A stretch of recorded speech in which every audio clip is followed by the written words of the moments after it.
नमस्कार दोस्तों, स्वागत है आपका हमारे चैनल पर। आज हम बात करेंगे भारत में आए उस नए कानून की जिसने देश की राजनीति में हलचल मचा दी है। जी हाँ, बात हो रही है लोकसभा सीटों को बढ़ाने की तैयारी की। क्या सच में सांसदों की संख्या बढ़ने वाली है? क्यों ज़रूरत पड़ी? किस राज्य को फ़ायदा होगा? उत्तर प्रदेश, बिहार, दक्षिण भारत पर क्या असर पड़ेगा? आज इस वीडियो में हम बिल्कुल बेसिक से लेकर डीप एनालिसिस करेंगे। वीडियो अंत तक देखिए क्योंकि आखिर में मैं बताऊंगा कि इससे आम जनता पर क्या असर पड़ेगा। लोकसभा क्या है? सबसे पहले समझिए कि लोकसभा क्या होती है। लोकसभा भारत की संसद का निचला सदन है। इसे जनता सीधे वोट देकर चुनती है। हर सांसद अपने क्षेत्र यानी कॉन्स्टिट्यूएंसी से जीत कर आता है। अभी भारत में लोकसभा की कुल 543 निर्वाचित सीटें हैं, यानी पूरे देश में 543 सांसद जनता द्वारा चुने जाते हैं। इन सांसदों का काम होता है कानून बनाना, सरकार को जवाबदेह रखना, जनता की समस्याएं उठाना। लेकिन अब सवाल ये है कि जब देश की आबादी 140 करोड़ पार कर गई है तो सिर्फ 543 सांसद क्या काफ़ी हैं? सीट बढ़ाने की ज़रूरत क्यों पड़ी?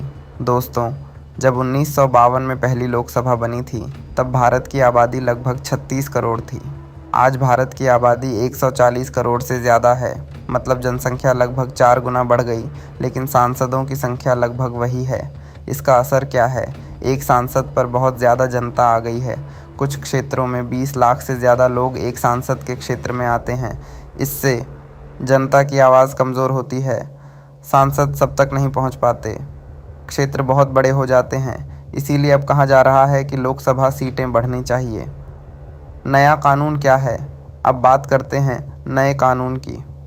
सरकार ने सीधे सीट नहीं बढ़ाई है, लेकिन संविधान और परिसीमन प्रक्रिया डेलिमिटेशन को लेकर रास्ता साफ किया जा रहा है।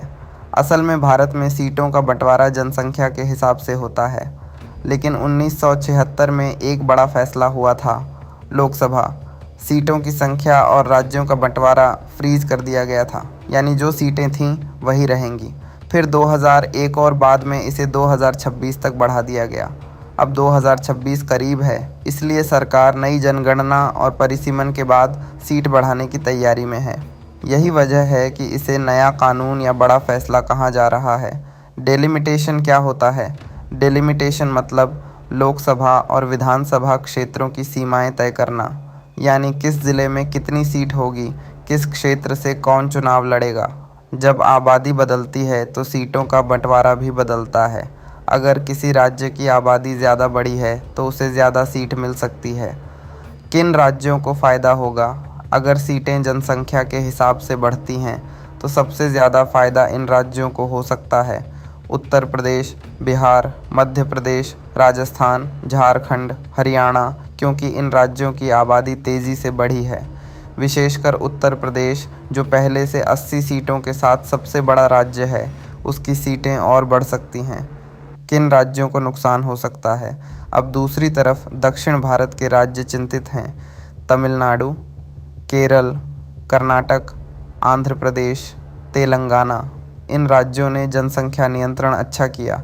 अगर सिर्फ आबादी के हिसाब से सीटें मिलेंगी तो इनके हिस्से कम हो सकते हैं, यानी जिन्होंने पॉपुलेशन कंट्रोल किया उन्हें नुकसान महसूस हो सकता है। इसी वजह से दक्षिण भारत में इस मुद्दे पर विरोध भी देखा जा रहा है। नई संसद भवन से क्या कनेक्शन है? दोस्तों, नई संसद भवन बनाई गई है जिसमें पहले से ज़्यादा सांसद बैठ सकते हैं। पुरानी संसद में जगह सीमित थी। नई संसद में लगभग भविष्य की बढ़ी हुई सीटों को ध्यान में रखकर व्यवस्था बनाई गई है। इससे साफ संकेत मिलता है कि आने वाले समय में सांसदों की संख्या बढ़ सकती है। आम जनता पर असर क्या होगा? अगर सीटें बढ़ती हैं तो जनता को ये फ़ायदे हो सकते हैं: छोटे क्षेत्र होंगे, सांसद जनता तक जल्दी पहुंचेंगे, समस्याएं जल्दी उठेंगी, लोकतंत्र मजबूत होगा। लेकिन नुकसान भी हो सकते हैं: सरकार का खर्च बढ़ेगा, राजनीति और जटिल होगी, राज्यों के बीच विवाद बढ़ सकते हैं। Final conclusion. तो दोस्तों, अभी जो चर्चा चल रही है वह भारत के लोकतंत्र का बहुत बड़ा मोड़ है।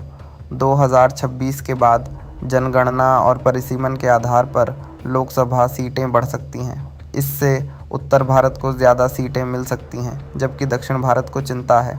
अब देखना होगा कि सरकार सबको साथ लेकर संतुलित फैसला कैसे करती है। आपका क्या मानना है? लोकसभा सीटें बढ़नी चाहिए या नहीं, कमेंट करके ज़रूर बताइए। अगर वीडियो पसंद आया हो तो लाइक करें, शेयर करें और चैनल सब्सक्राइब करें